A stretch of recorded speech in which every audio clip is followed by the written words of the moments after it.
За бүгдэнд нь орой минь төргий. Өнөөдөр Сидней хотод оройн 9 цаг болсон байна. 2022 оны 11 сарын 4-ний орой болж байна. Тэгэхээр өмнөх бичлэгтээр амласан орсоор би та бүхэнд австралчууд гэж хэмбэ буюу яг энэ Австрали амьдрах хугацаанд би ямар соёлын тэм нэг өөрчлөл шоконд орсон талаараа ингээд яриа гэж бодлоо. За энэ яриага эхлэхээс өмнө би өөрийгөө баг зэрэг танилцуулъя. Би Австрали дээрээ 4 жил ингээ болж байна. Ямар ажил хийдэг вэ гэхээр би ингээ оройн цагаар буудал цэвэрлэгээ хийгээд өглөөний цагаар би ингээ суши шеф хийдэг байгаа. За суши шеф хийгээд 3 жил болж байна. Буудал оройгоор цэвэрлээд 4 жил болж байна. Тэгэхээр буудал ер нь Монгол охтууд эмэгтэйчүүд их хамгийн анх хийдэг ажил нь гэх юм бол буудал цэвэрлэгээний ажилладаг. За энэ буудал яагаад цэвэрлэдэг гэхээр өглөөгөр хичээлтэй буюу эхний жилийн коллежоос өмнөх 1 жилийн хэлний бэлтгэл өглөөгөр явдаг бол оройгоор ингээд буудал цэвэрлэх юм ажлууд илүү оройн хувьд сонголттой ажлуудын нэг байдаг.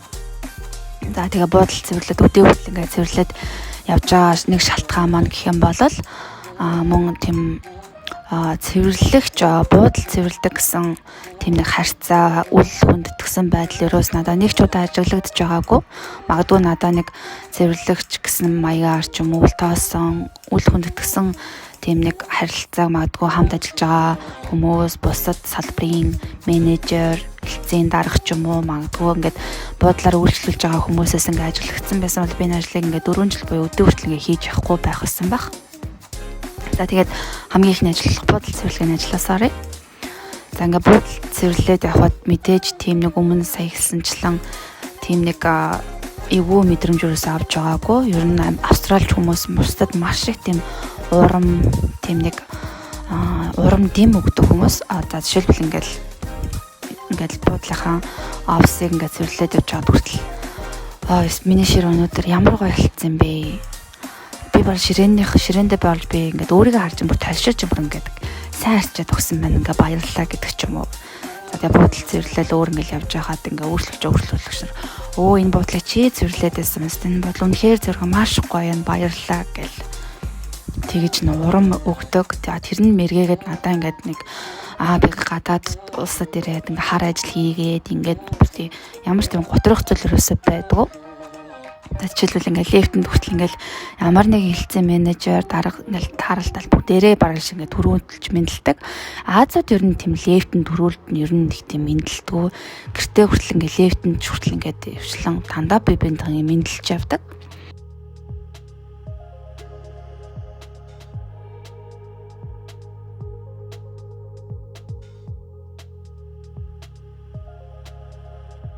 Бичсэн эргүүлээд ингээд лефтэнд орчихсон хүмүүстэй мэдлээ сурах юм анх тийм нэг харилцааны ойр зур ингээд мэдлэх хэсгээс сурч исэн. Тэгээд ер нь Австралид анх бирэхтэй болол тийм ийдэг зан гэдгийг бол суралцаж ирсэн. Миний бодлоор ийдэг зан гэж бусдаа мэдлээд энийгэд харьцааг бол би ийдэг зан гэж ойлгож байсан ах. Гэхэд яг үүндээ ийдэг зан гэж юу вэ гэхээр өөрийн дургүй хүсгүй байгаа зүйлээ маш зөвөр илэрхийлэхийг бол энэ бол ийдэг зан гэдэг юм байлээ.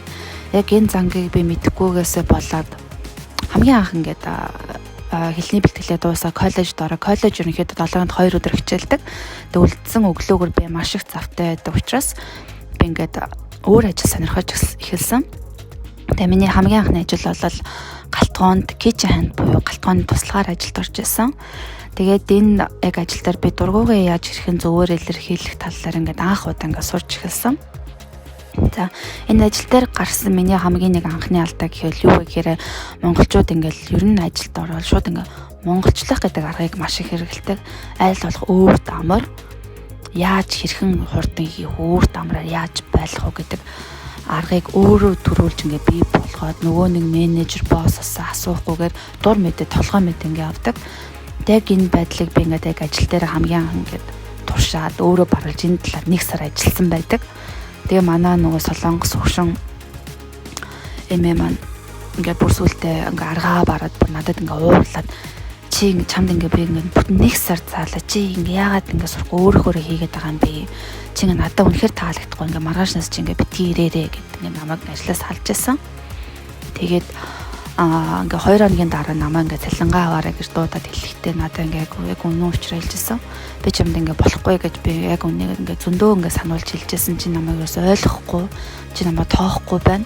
Өөрөөр хэлбэл чи ингээ миний бизнес ингээ хүндэтгэхгүй байна.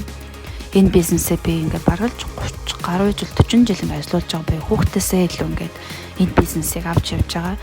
Тэгэхэд ингээд нэг ингээд оюутаа ирээд ингээ хамаагүй юм ингээд өөрчлөөд өөрийнхоороо хийгээд байх надад ингээд таалагдахгүйсэн учраас би ингээ уурлаа. Тэг яг үндэ бол миний буруу юм байна. Би ингээд туршлагагүй хүн ажилд авцсан байна. Тэг чааштай би ингээд туршлагатай хүн авъя гэж бодоод ингээд чамайг ажлаас ингээ гаргаж байгаа шүү гэж зүгээр алгаараа гэд би тэр ингээд анхны ажлаас ингээ хөөгдөөд гарсан байгаа. Тэгээ би дараагийн ажилдаа бодох ингээд юу сууж авсан бэ гэхээр ямар нэгэн зүйл бол хийхдээ би шууд ингээ менежерээсээ ч юм уу боссоос асуух хэрэгтэй маань. Энэ болж гинэ үү болохгүй байна уу яаж ингээд байнга асуух хэрэгтэй маань гэж бодоод тэгээ дараагийн ажилдаа яг жинхэнэ одоогийн хийж байгаа ажил буюу ингээд суши эхнээс нь roll maker гэж бол орсон. Суши ингээд хийдэг roll maker. Тэгээ roll maker ороод би хамгийн анхны ажилдаа тэгээд мэдээж надад бүх юм зааж өгч байгаа. Тэгэл би ерөөсөө энэ болж гэнэ менежер ингээл байн дууддаг. Тэгэхэд менежер л намайг гээд чи одоо ямар их хүн их дууд тийм бэ ядаргаатай юм бэ гэж ерөөсөө хэлж байгаагүй. Тэгээд яг ингээ намайг болсон гэдэг үед бол надад юу хэлжсэн бэ гэхээр за одоо чи яг болж гин. Би одоо чам ингээ бүрэн итгэлтэй байна. Чи ингээ өөрөөрөө ингээд хийгээд байвал надад үнэхээр таалагдчих юм байна. Таалагдж байна гэдэг ч юм уу. Яг ингэж хэлэл за одоо ингээ би ингээ өөрөөрөө энэ ажлыг хийгээд авч явчих юм байна гэсэн нэг итгэлтэй болоод ажиллаж ихээсээ өмнөх ажил дээр миний алдаа гэх юм бол ерөөсөө менежерээсээ боссоос юу ч асуухгүйгээр надад заагаад өгсөн чи ингээ хийгээд ингээд л би өөрчлөөд ингээ болчих юм байна гэж бол бодоод ингээ ажиллаад нэг алдаа гаргасан бол дараагийн ажлаас ингээ сураад баян ингээд өөрөөсөө дээд түвшний хүмүүсээс ингээ асууж зөвлөгөө аваад ингээ тасаа залруулж ажил бол хийдэг байгаа. Учир нь юу вэ гэхээр би одоо жишээлбэл ажлыг 3 жил хийж гэн гэхэд миний өөрчлөлөгч тэр ресторан хоолны газар өөрчлөлөд 10 жил болох жишээтэй. Тэгэхээр тэр хүний 10 жил амталсан амтыг би яг алдахгүй хийхин тулд би яг л тэр ресторан хоолны газрын стандарт юу байд яг тэрүүгээр нь хийх ёстой. Тэгээ Австрали өөрчлөлөгчийн хувьд болохоор нэг юм байн иддэг, нэг юм л авдаг. Тэгэхээр нөгөө нэг авч явж байгаа бизнесийн хувьд яг тэр амтыг л хичнээн 10-20 жилийн дараа байсан ч яг тэр амтаа буюу порцороо гаргах хэрэгтэй байдаг. Энэ эргээгээд нөгөө нэг өөрчлөлөгчийн маань тэр байнга нэг юм авдаг соёлыг буцаагаад тухайн үйлчлэгээ өгж байгаа газар нь яг тэр стандартаа барьж ажилдаг хичнээн олон хүн солигдсон бизнес нь менежер нь өөрчлөгдсөн ч хамаагүй яг л тэр хоолны чанар яг тэр чигээрээ гарч явах хэрэгтэй учраас тухайн нэг үйлчлэгээний соёл нь бас энэ явдаг нууц нь бас энэ нэг үйлчлж байгаа харилцагчаас маш их шалтгаалдаг юм санагдсан. Тэгээ австралич хүмүүс бас дээрэс нь ер нь комплейнддгүү хоолч өндөр яатсан бэ? Ямар сониомтой болцсон бэ гэдэг ч юм ерөөс тийм амнаасаа тийм нэг үл бүтэх тийм нэг муухай үг бол ерөөсөө гаргадаггүй. Ерөөсөө комплейнддгүү. Үнэхээр зэрэгэн таалагдахгүй бол тэр хоолны газар дахиад өөрчлөлгөл болчдөг. Тийм учраас эргээд нөгөө нэг бизнес маань харилцагчаас ямар нэгэн комплейн ирдэггүй учраас ингээд сул хаях биш маш их ингээд яг л тэр амтаал гаргаад яг тэр өөрчлөлт иржлэл окей тэр бизнес окей болж ин гэсэн утгатай байдаг. Тэгээд ерөнхийдөө Австрали, Америк, Европ хүмүүс 7 хэмжилж нэг огтлдог учраас хүмүүс эдгээр хүмүүсийг маш удаан гэж ярьдаг. Яг үүндээ энэ хүмүүс бол удаандаа биш шийдвэр гаргалт нь үнэхээр удаан. Учир нь маш сайн судалгаа буюу маш сайн ингээд дүүнэлтийг хийж чаддаг. Жишээл хоолны газар ямар ч гоё хоол, ямар ч шинээр хоол гаргаж суши хийсэн гэсэндээ ямар сайхан баннер тавиад сурчилсан гэсэндээ Австрали хүмүүс өрөөсөө худалдаж авч иддэг. Учир нь тэр хоолыг мэдэхгүй, орцсон мэдэхгүй учраас тэгэхээр тэр хүмүүст эхлээд хамгийн түрүүнд маш сайн мэдээл бүр ингээд амталгаа бүр явуулж ир тэр хүмүүс тэр шинээр гарсан зүйлийг худалдаа авахыг шийдвэр гаргадаг. Тэгэхээр тэр хүний шийдвэрийг гартал нь тэр хүнд ингээд үйлчлэн таниулна гэдэг бол анх ингээ бизнес эхлэхэд ч юм уу ингээ шинэ зүйл нэвтрүүлэхэд бол яг энэ Европ, Америк, Австрали хүмүүс тийм нэг одоо тэр нийгэмд бол тийм хэцүү үзэгдэл. Тийм учраас ингээ шинээр ямар нэг юм эхлэхэд бол яг энэ нийгэм буюу ийм хүмүүсийн аршин тааруулах бол жоохон эрсдэлтэй юм шиг надад бас нэг зүйл санагдсан. За тэгээд австрали хүмүүст артхад бол та англи хэлний амар супер мэдлэгтэй байх шаардлагагүй. Та зүгээр баг зэрэг тийм марцсан, тийм хөгжилтэй байхад австрали хүмүүстэй маш хурдан vibe нийлдэг. За одоо жишээлбэл ингээд дээрэс маш их тийм яриа хүмүүс ер нь маш хөнгөн юм ярьдаг. Кофе хүлээж суухтаа, лифтэнд байхдаа, автобус, треныг хүлээхдээ хүртэл ингээ хоорондоо ярьдаг. Тэгээд анх би Австралид ирчээд ингээ яг юу ярих хоёроос мэддэггүй байсан. Одоо жишээлбэл ингээл өглөө кофе авахад кофе ингээд хүлээх зураа өнөөдөр ямар сайхан өдөр вэ тийм гэл харин тийм гэл зүгээр зогсоод ах хэцүү. Тэгээд би юу ярьдаг вэ гэхээр манай үйлчлүүлж байгаа кофений газар үнэхээр гоё кофе шүү те. Тэр кофенд нь би илүү дуртай. Чи аль кофенд нь дуртай вэ гэдэг ч юм тийм ойр зүрийн хөнгөн яриа маш их өгддөг хүмүүс.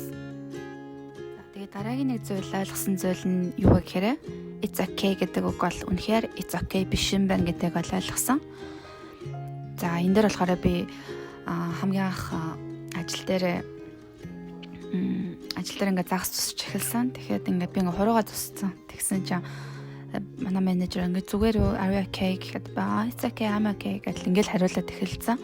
Тэгсэн чинь ингээд тэрнээс хойш манай менежер бүр ингээд ажлаа тар дууссан ч оройн өдөр мессежэл чи үнэхээр зүгээр үү гэж асуугаадсан.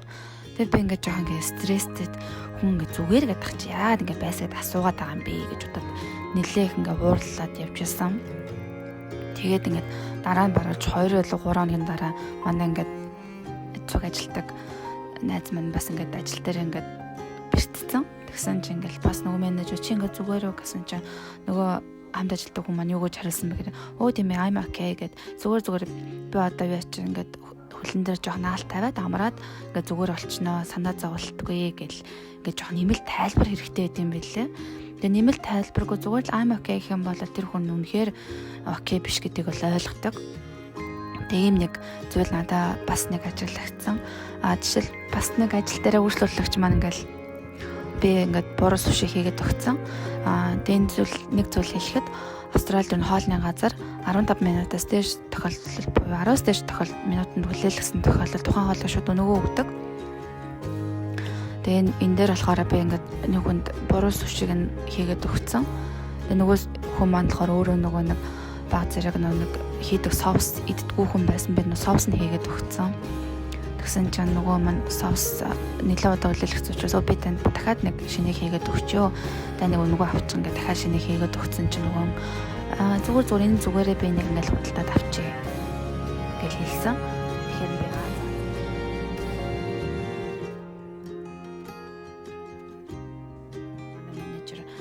чаас нөгөө нэг хүнээс асуусан яасан бэ гэсэн чинь санаа зовлтгаа нөгөө хүлээлгсэн хоолоо нөгөө аваагүй харин ч худалдаж аваад гарцсан гэсэн чинь нөгөө менежер маань надад ингээ ууралжсэн. Яагаад юм бэ чи ингээд дахиад асуухгүй байсан бэ гэсэн чинь үгүй тэр надад it's okay гэж хэлсэн штэ гэсэн чинь нөө энэ чи it's okay биш ээ чи ингээ сайн дараа хүнээс нь асууж тэгээ ингээ it's okay гэж хариулчих юм бол чи заавал are you sure гэж дахиад асуугаад нэмэлтээр авахар юу байна гэдгийг сайн асууж эхэлжээгээд хэлжсэн.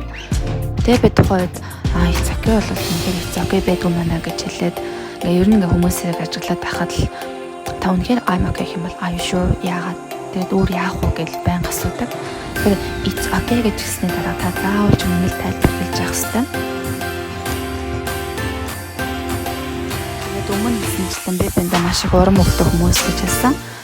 Жишээлбэл юу гэдэг вэ гэхээр ийм болохоор ч би чамайг ажилд авсан штэ.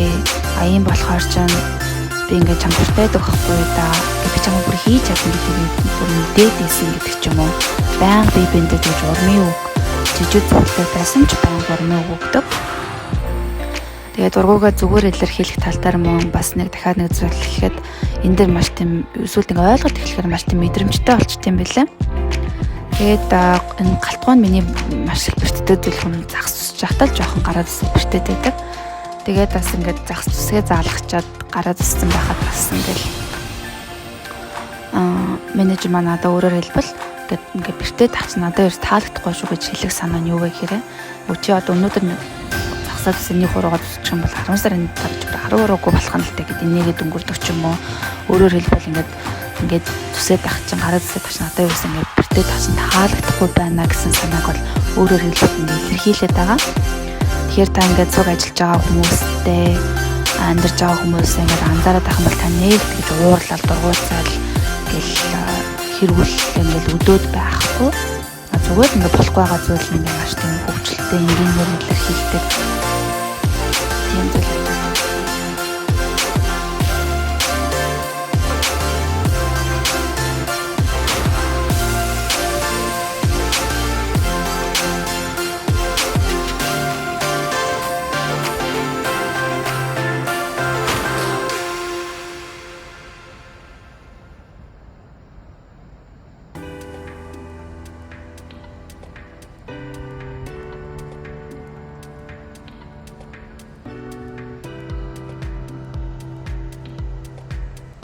Зүйл ингээ анзаархад өөрөөсөө ингээ ярианы хүртэл тийм нэг инээдтэй хөвгчлөлтөө марцсан хүмүүс болохоор нийгэм нь өөрөө тийм нэг тийм уур бухимдал стресс гэж юусоо байхгүй ямар нэгэн зүйлийг маш хөнгөнөөр гаргаад ингээ явдаг хүмүүс учраас ингээд ажиллахад амьдрахад надад илүү тийм стрессгүй амар тийм хөнгөн мэдрэмжийг бол ер нь өдөр тутмын амьдралаасаа тийм марцсан хөвгчлөлтөө байдлыг ер нь эргэн тойрны хүмүүсээс маш авдаг.